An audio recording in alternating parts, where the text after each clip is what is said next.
Ta'kidlash kerak, bu yerda saqlanayotgan ma'naviy meros ko'plab ilmiy izlanishlar, tadqiqotlar, kitoblar, ma'rifiy loyihalar uchun g'oyat qiziqarli mavzu bo'la oladi.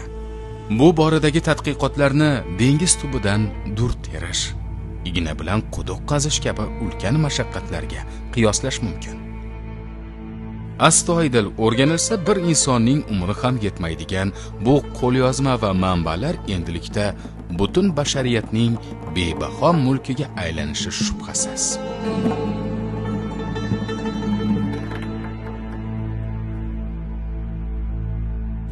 O'z davrida kitob yaratish oson ish bo'lmagan. Chunki bir kitobni yaratish uchun qanchadan qancha kitobat san'at egalari bo'lgan. Qog'oz rez, xattot, naqqosh, sahhof, muqovasos, shulargacha insonlar bitta kitobni yaralishiga ko'p xizmat qilganlar.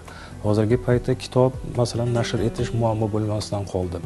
Lekin bizni o'z davrida bizning kitobat san'atimiz shunchalik rivojlanganki, o'sha bir sham yorug'ligida ko'plab ana shu durdona nodir asarlarni o'sha gijjalab harflar bilan ko'chirgan insonlarni hozirgi paytda ismlari hattoki unutilib ketyapti. Ularning san'ati unutilib ketyapti. Shuni inobatga olgan holda o'tgan yili 2022-yil, ya'ni 2-fevralda O'zbekiston Respublikasi Prezidentining yana 125-qarorlariga asosan qadimiy qo'lyozmalarni tadqiq etish, ularni kataloglashtirish va ularni tizimga solish chora-tadbirlari to'g'risidagi qarorlari chiqarildi.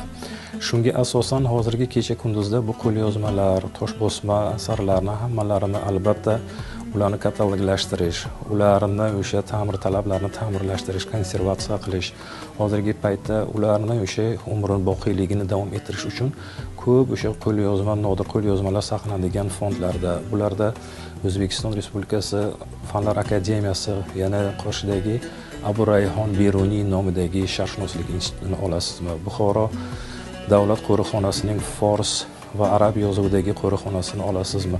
Va qolaversa har bir viloyatimizda o'sha qo'lyozma fondlari mavjud. Ana shu yerda bo'lgan qo'lyozma asarlar, tosh bosma asarlarni hozirgi kecha kunduzda ularni saqlash, ularni kataloglashtirish, ularni o'z tadqiqotchisiga yetkazishga ko'pdan ko'p hozir ishlar olib borilyapti.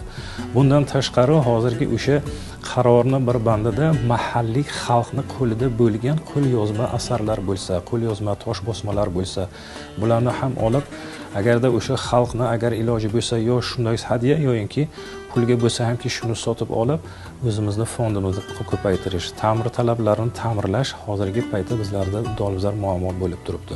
Undan tashqari hozirgi paytda prezident tomonidan tashabbuslari bilan bizni yurtimizda islom sivilizatsiya markazini tashkil etilishi, bu ham mana shu qo'lyozma asarlarni saqlashga ko'p xizmat qiladigan bir o'sha joylardan biri bo'ldi. Haqiqatan bu shaxsiy kolleksiyada bizlar mutaxassis sifatida taklif etilganmiz. Haqiqatan bizlarga mutaxassis sifatida Samarqand, ya'ni Imom Buxoriy xalqaro ilmiy markazidan nodir qo'lyozmalar fondi mutaxassisi Iroda Davurbekova, qolaversa o'zimizni Buxoro davlat muzey qo'riqxonasidan arab va fors qo'lyozmalar fondidan ilmiy xodim, ya'ni Ahtam Ahmedovlar taklif etilib, ana shu kolleksiyani bizlar hozir tadqiq etib, bularni ko'rib, kataloglashtirish va qolaversa o'sha qarorga muvofiq bularni jamlash va ularni bo'linib ketganligini bizlarga, ya'ni ko'rsatib berish vazifasi yuklangan.